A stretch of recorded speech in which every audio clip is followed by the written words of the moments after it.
Soreq Cave. Ano? Tapos na. Bye.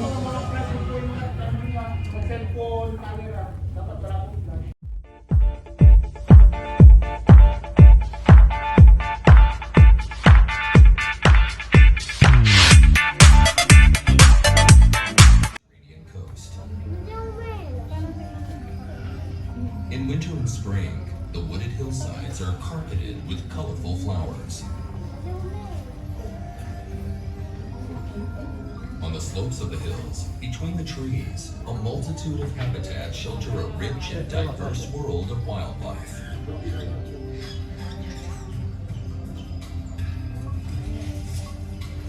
Next to the ridge, there is a fully operational limestone quarry.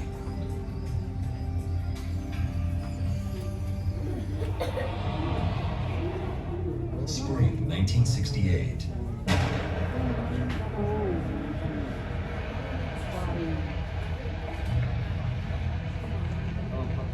An explosion rings out, a routine blast at the Hartuv quarry.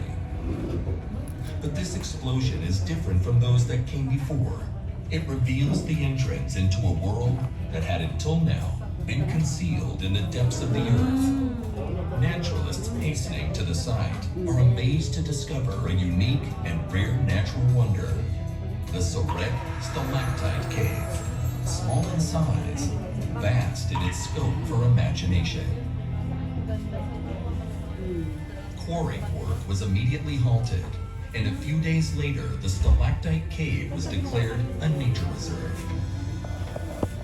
The cave was formed many years ago, when the area was close to sea level.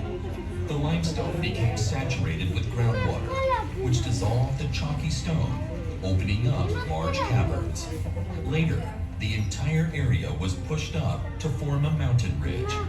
The entrance to the caves in the area rose to a height of 400 meters above sea level. Rain falling on the hill seeps through cracks in the hard rock, collecting carbon dioxide on its way. As a result, the rainwater becomes acidic and slowly continues to dissolve the limestone, widening the cracks and creating additional underground caverns.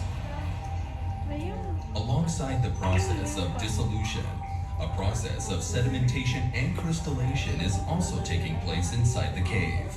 Each drop of water trickling down to the ceiling of the cave releases carbon dioxide gas into the cavern. The dissolved particles of limestone sink and form crystals, and each drop leaves behind a minute ring of chalky material. This results in the formation of stalactites, in a process that began many years ago and is still continuing to this day. First to be formed are the macaroni stalactites, long hollow tubes that are the diameter of the droplet. The water flows through them like a pipe. When the water drips very slowly, the macaroni stalactites become blocked and the droplets begin to flow over their outer surface, causing sedimentation of the chalk around them and changing their shape. In this way, different shapes are produced, from slender stalactites to conical forms, broad at the top and tapering towards the bottom, and elephant ear walls, or heavy draperies. Wherever there is a drip, a new stalactite may be formed. A stalagmite is produced when a drop of water falls from the ceiling and bursts into many tiny droplets on the floor of the cave. The chalk particles settle on the floor and create a stalagmite, growing ever upward, as well as sediments in the form of coral, known as cave coral. The way in which the water drips determines the form of the sedimentation. Stalactites formed from a slow drip are usually smooth and uniform. On the other hand, stalactites that have joined together and cave coral that has settled on the floor of the cave and on the stalagmites come in many shapes. In areas where the water trickling into the cave forms pools, pool sedimentation also collects. Flowing water leaves sediment behind, called flowstones. And large lactites are commonly found in different directions, as if the force of gravity did not exist.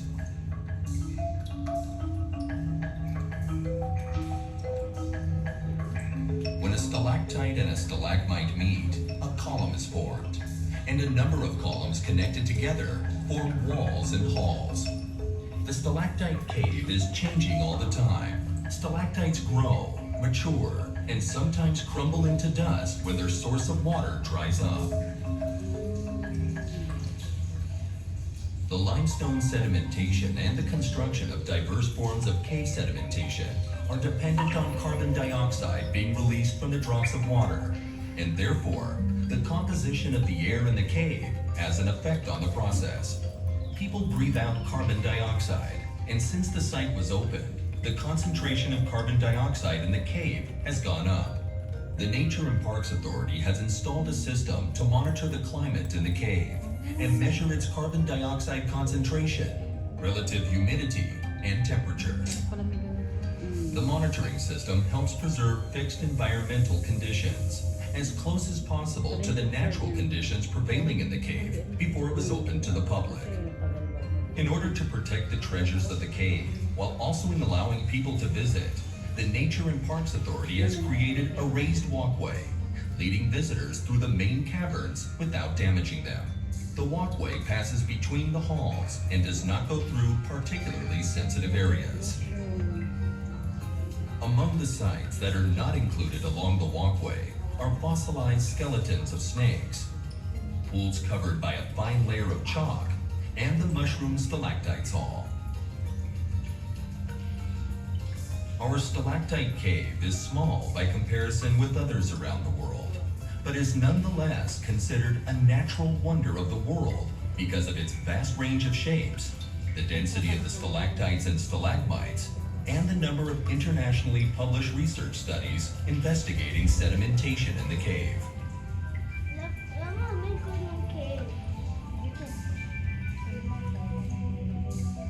The Nature and Parks Authority manages the nature reserve, maintaining a fine balance between the needs of the visitors and the need to protect this sensitive cave. Stalactites and stalagmites are unique and protected natural treasures, and it is our responsibility to look after them. Do not touch them at all. Each fingerprint leaves matter on the sedimentation in the cave that harms its future construction. Do not enter the cave with food or chewing gum. Follow the instructions of the guide.